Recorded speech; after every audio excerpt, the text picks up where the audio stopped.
सारे टेंट को मैं अकेला संभाल रहा हूँ तंबू बम्बू बन के, तो आप लोग कोई आके जिम्मेदारी उठाओ जिससे मैं चैन से मर सकूं। तो बाबा साहब की पीड़ाएं थी, तो वो एक हमारे लिए शक्ति का स्थल है। हमारी भी इच्छा थी कि उस मिट्टी को जाके जो है हम नमन करें और वहीं से बाबा साहब के सपने को पूरा करने के संकल्प को हम लोग मजबूत करें। ठीक है, क्या परिस्थिति रही, क्यों रही, इस तरह की परेशानियों को हम लोग पहले से झेलते आए हैं। तो वो स्थल बदल सकते हैं, लेकिन लोगों के दिलों में जो जगह हम लोगों ने बनाई है, भीम आर्मी आजाद समाज पार्टी कार्यकर्ताओं ने, मेरे जैसे छोटे से कार्यकर्ता ने, हमारे बड़े कार्यकर्ताओं नेताओं ने जो जगह हम लोगों ने बनाई, उसको नहीं कोई हमसे छीन सकता। तो फिर लोगों ने यहाँ भी 2 दिन बाद ही जिस तरह का जन सैलाब यहाँ आया है, उसने बता दिया कि अब वो अपनी लड़ाई को लड़ना सीख गए और वो आजाद समाज पार्टी को ताकत देना चाहते हैं। यूजीसी की नए नियमों का विरोध हो रहा है, क्या कहना चाहिए? देखिए, गलत है। पहली बात तो बहुत सारे ऐसे लोग विरोध कर रहे हैं जिन्होंने पढ़े नहीं। भाई, यूजीसी के जो नियम बने हैं वो किसी एक आदमी ने नहीं बनाए। एक बड़ी विस्तृत कमेटी है जिसमें जो है बहुत पढ़े लिखे लोगों ने उस पर चर्चा करके बनाई है। तो मैं नहीं समझता किसी को विरोध करना चाहिए। और जो विरोध कर रहा है, मैं उसको इस आधार पर देख रहा हूँ कि अगर आज जो बहुत दिन पहले कानून बनना चाहिए था, अगर वो देर से बन रहा है और अगर आज किसी को कोई इसका विरोध कर रहा है, तो वो फिर नहीं चाहता कि जो पहले रोहित वेमुला के रूप में अन्याय हुआ या पायल तड़वी के रूप में अन्याय हुआ वो बंद हो जाए। मैं तो इसको ये कहूंगा कि आज फिर द्रोणाचार्य को दिक्कत हुई है कि वो एकलव्य का अंगूठा काटना चाहते। कितने ही ऐसे बच्चे हैं जो सुसाइड हुए, जिन्होंने सुसाइड किया, परेशान हुए। जो इस तरह का अपराध करेगा उसी पे तो कार्रवाई होगी, अन्य किस पे कार्रवाई कैसे हो जाएगी? मन से आपने प्रयागराज का मुद्दा उठाया, शंकराचार्य के अपमान का भी मुद्दा आपने उठाया, इस पे क्या कहना? देखो, मैं स्पष्ट करना चाहता हूं, मैं संविधानवादी व्यक्ति हूं। मेरा बहुत लोगों से वैचारिक विरोध हो सकता है, मतभेद हो सकता है, लेकिन अगर किसी के साथ अन्याय हो तो अन्याय पे मेरा, हमारी पार्टी का स्पष्ट फॉर्मूला है कि हम अन्याय के विरोध में खड़े। जो वहां हुआ वो अच्छा नहीं था। मैंने बताया कि मेरा शंकराचार्य जी से मतभेद, वैचारिक मतभेद।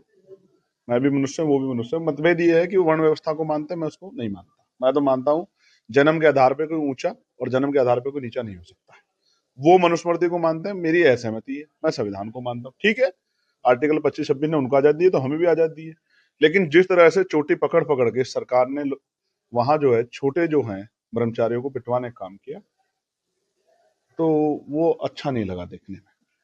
आज रैली में बहुत संख्या में भीड़ थी, युवाओं में बड़ा जोश था। क्या लगता है कि ये जो भीड़ है वोट में कन्वर्ट होगी? नहीं नहीं, ये तो कन्वर्ट हो चुकी है। बस आप थोड़ा देखना शुरू कर दो तो ये आपको अच्छा लगेगा। ये तो नगीना में कन्वर्ट हुई है ना भाई। ये भीड़ थोड़ा ही थी, वोट ही था ना। मीरापुर में कन्वर्ट हुई है। ये तो अंगड़ाई है। 2024 में हम बाकी जगह नहीं लड़े थे, तो लोगों ने कहा जब भाई नहीं लड़ रहे हैं तो हमें विकल्प है, हमें बीजेपी को रोकना है, तो हम दूसरी पार्टी को वोट दे देते हैं। 2027 को लेकर अटकलें हैं। लेकिन अब उनके मन में कोई शक शंका नहीं है। वो स्पष्ट कर चुके हैं कि उनको आजाद समाज पार्टी को ताकत में लाना। 2027 में अटकलें हैं समाजवादी पार्टी से, हो सकता है गठबंधन करें।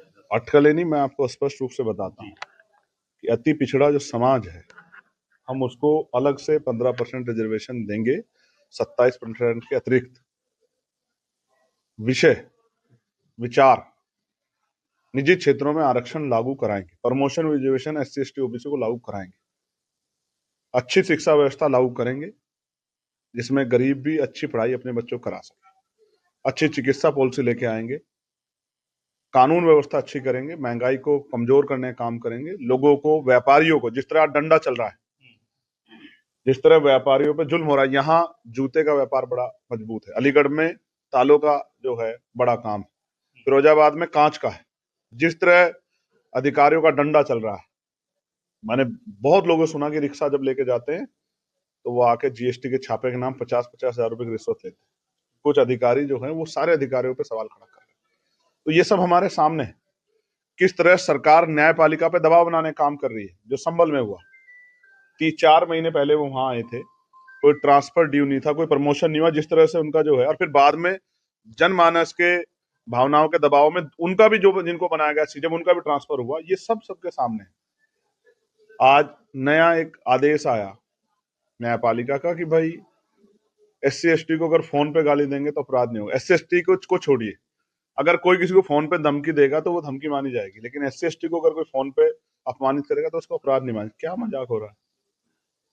ये समय है, भारत में कमजोर वर्ग के लोग बहुत आशा उम्मीद लगा के सबकी तरफ देख रहे थे।